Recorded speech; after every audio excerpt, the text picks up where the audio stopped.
नमस्कार, मैं हूं आपके साथ सुमित झा। औरंगजेब को लेकर महाराष्ट्र के समाजवादी पार्टी विधायक अबू आजमी के बयान से राजनीति गर्मा गई है। महाराष्ट्र के सियासी गलियारों से यह शोर अब उत्तर प्रदेश की सियासत में भी गूंजने लगा है। अपना बयान वापस लेने के बाद भी अबू आजमी का कहना है कि उन्होंने कुछ भी गलत नहीं कहा। उधर उत्तर प्रदेश के सीएम योगी आदित्यनाथ ने भी अबू को ललकारा है और साफ तौर पर कह दिया है कि अबू को एक बार यूपी भेजिए, उन्हें सब समझ में आ जाएगा। इस बीच जगह जगह से अबू आजमी के खिलाफ विरोध प्रदर्शन की तस्वीरें भी सामने आ रही हैं। अगले कुछ मिनट हम इस पर चर्चा करेंगे कि आखिर औरंगजेब पर मचे इस सियासी कोलाहल के मायने क्या हैं। हमारे साथ कुछ खास मेहमान भी जुड़ेंगे, लेकिन सबसे पहले ये रिपोर्ट देखिए।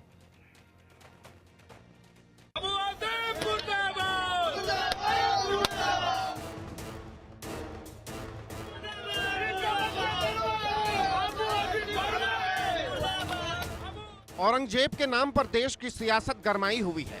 आरोप प्रत्यारोप और वार पलटवार का दौर जारी है।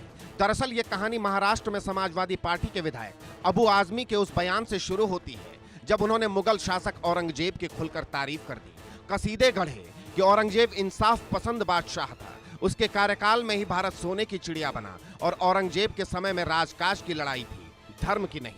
कि औरंगजेब रहमतुल्लाह अलैह जो हैं उन्होंने मंदिर तोड़ी तो मस्जिद भी तोड़ी है। उन्होंने गोलकुंडा की मस्जिद की जो ताना राजा थे, ताना शाह क्या नाम था उसका, उसकी मस्जिद तोड़ा उन्होंने, वहां पे मंदिर भी तोड़ा। अगर तो क्या वजह है उसके पता लगाना चाहिए। लेकिन अगर वो हिंदू के खिलाफ होते तो 34% हिंदू उनके साथ नहीं रहते और उनका सिपह सालार हिंदू नहीं रहता। मेरा कहना है कि इसको हिंदू मुस्लिम एंगल से नहीं देखना चाहिए।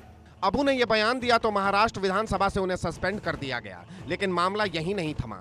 ये मामला महाराष्ट्र की राजनीति से होते हुए उत्तर प्रदेश की सियासत तक को गरमा गया। उत्तर प्रदेश के सीएम योगी आदित्यनाथ ने तो अबू आजमी को ललकारा और कमबख्त की संज्ञा देते हुए कहा कि उस कमबख्त को पार्टी से निकालो। समाजवादी पार्टी को घेरते हुए योगी ने कह दिया कि अबू आजमी को एक बार यूपी भेज दो, इलाज हम कर देंगे। योगी ने सवाल किया कि क्या अबू को भारत के अंदर रहने का अधिकार मिलना चाहिए। समाजवादी पार्टी का नेता, आपका विधायक घोषणा करो ना, उस कमबख्त को निकालो पार्टी से और उसको एक बार यूपी भेज दीजिए, बाकी उपचार हम अपने आप करवा लेंगे। जो व्यक्ति छत्रपति शिवाजी महाराज की परंपरा पर गौरव की अनुभूति करने की बजाय लज्जा महसूस कर रहा हो और औरंगजेब को अपना नायक मान रहा हो, क्या उसको भारत के अंदर रहने का अधिकार होना चाहिए क्या? राजनीति सिर्फ यही नहीं थमी। महाराष्ट्र से बीजेपी की फायर ब्रांड नेता नवनीत राणा ने कह दिया कि सिर्फ अबू आजमी को सस्पेंड करने से कुछ नहीं होगा। संभाजी नगर में जो औरंगजेब की कब्र है उसे उखाड़कर महाराष्ट्र से बाहर कर दीजिए। महाराष्ट्र में औरंगजेब के नहीं बल्कि छत्रपति शिवाजी महाराज के विचार चलेंगे। तरीके से अबू आजमी को ये विधानसभा के अधिवेशन से सस्पेंड किया है महाराष्ट्र गवर्नमेंट ने। मैं महाराष्ट्र की गवर्नमेंट को और एक विनंती करूंगी, जिस तरीके से अबू आजमी को सस्पेंड किया उसी तरीके से संभाजी नगर में जो आज भी औरंगजेब की कब्र है उसी तरीके से उसे उखाड़ के ये महाराष्ट्र से बाहर कीजिए। जो औरंगजेब की बातें करते हैं, जो औरंगजेब को अपना सो कॉल्ड फादर बुलाते हैं, उनको भी सबक सीखनी चाहिए कि महाराष्ट्र में औरंगजेब की नहीं, यहाँ पर छत्रपति शिवाजी महाराज के विचार चलेंगे। इन सब के बीच अबू आजमी अपने बयान पर अड़े हैं। भले ही विधानसभा से उन्हें सस्पेंड कर दिया गया हो, लेकिन वो अपनी बात पर कायम है। कह दिया मैंने कुछ गलत नहीं कहा, तो आखिर क्यों इसे मुद्दा बनाया गया? सदन चलना चाहिए और मैं अपनी कही हुई बात को भी वापस ले चुका हूँ। मैं तो देश में ही रहता हूँ, मैंने तो कोई ऐसी बात नहीं बोला है। अब योगी जी की सरकार है, यहाँ पे जो है हमारे फडणवीस साहब की सरकार है और हमारे एकनाथ शिंदे साहब की सरकार है। अगर इस सरकार में डिक्टेटरशिप है, इसमें जो है लोकशाही नहीं है, डेमोक्रेसी खत्म हो चुकी है, तो जो चाहे कर ले, मैं क्या करूं। उधर अबू आजमी के बयान के बाद जगह जगह विरोध प्रदर्शन भी देखने को मिल रहे हैं। सत्ताधारी पार्टी को इस बयान से ईंधन मिला है तो विपक्ष फिलहाल मौन है। ये राजनीति अब और कितना गरमाएगी, ये तो आने वाला समय ही तय करेगा। Bureau report, India news.